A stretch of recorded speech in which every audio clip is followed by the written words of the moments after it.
शिवराय या महामंत्रातच महाराष्ट्राचा ज्वलंत इतिहास आहे। या अक्षरात पराक्रम आहे, निष्ठा आहे, शिस्त आहे, जिगर आहे, चिवट, प्रखर, ज्वलंत व रसरशीत राष्ट्रीय अस्मिता आहे। जगाच्या इतिहासाला पडलेलं कोडं आणि हिंदुस्थानाच्या मातीला पडलेलं एक सोनेरी स्वप्न म्हणजे छत्रपती शिवाजी महाराज। 350 वर्षांनंतर सुद्धा या राजाचं नाव घेतलं की अजूनही अंगावर शहारे येतात, ऊर अभिमानाने भरून येतो, नजरेमध्ये धार येते।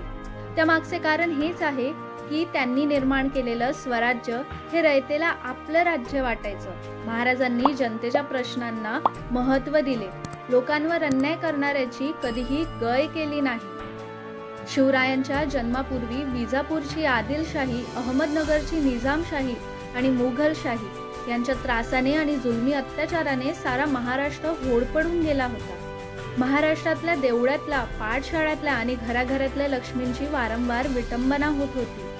स्वाभिमानाची पार राख रांगोळी झाली होती। महाराष्ट्राचं जिवंत स्मशान झालं होतं आणि अशातच मराठी मुलक्याच्या क्षितिजावर एक नवीन पहाट झाली।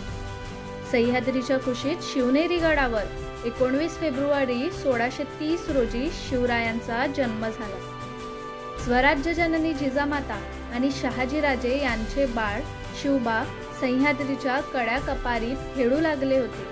वडिलांकडून शिवरायांना लहानशी जहागीर मिळाली होती, परंतु त्यांनी मराठा ते तुका मिळवावा, महाराष्ट्र धर्म वाढवावा हे ब्रीद अंगीकारले आणि पराक्रमी मावळ्याच्या साथीनं शून्यातून स्वराज्य निर्माण केले। स्वराज्य म्हणजे काय? स्वराज्य म्हणजे स्वतःचं राज्य नाही तर रयतेच्या कल्याणाचं राज्य, जेथे घरातील आई, गोठ्यातील गाय आणि अंगणातली तुळस तीनही सुरक्षित राहतील, ते म्हणजे स्वराज्य।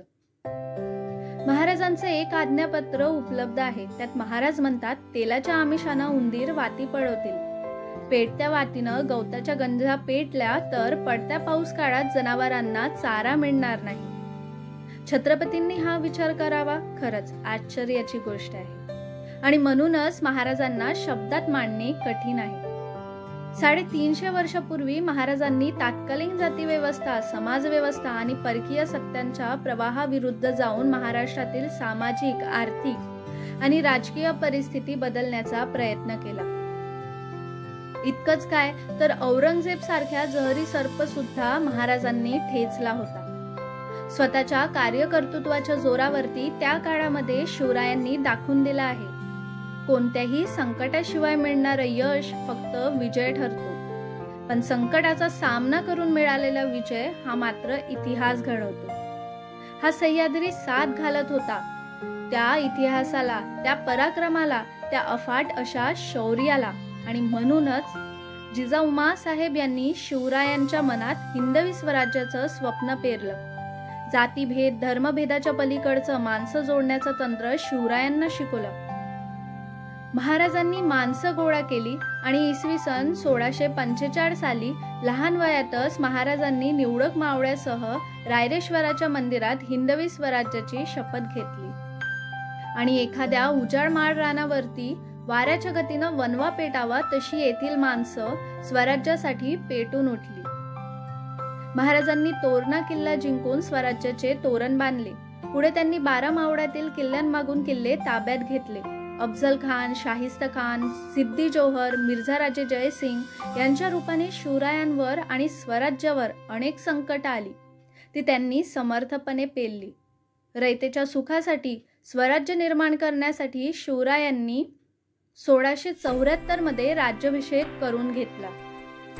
छत्रपती शिवाजी महाराज एका पारड्यात आणि 33 कोटी देव एका पारड्यात, आपण असंही म्हणू शकतो। आणि म्हणूनच म्हणावेसे वाटते, कीर्तिवंत नीतिवंत हे शूरांच्या वीरा, तुला हा मानाचा मुजरा, तुला हा मानाचा मुजरा। आजचा हा व्हिडिओ कसा वाटला हे नक्की सांगा।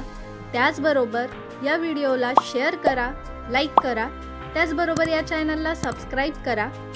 बाजूला असलेल्या बेल आयकॉनला प्रेस करायला विसरू नका, जेणेकरून असेच नवनवीन व्हिडिओ तुमच्यापर्यंत पोहोचत राहतील। धन्यवाद।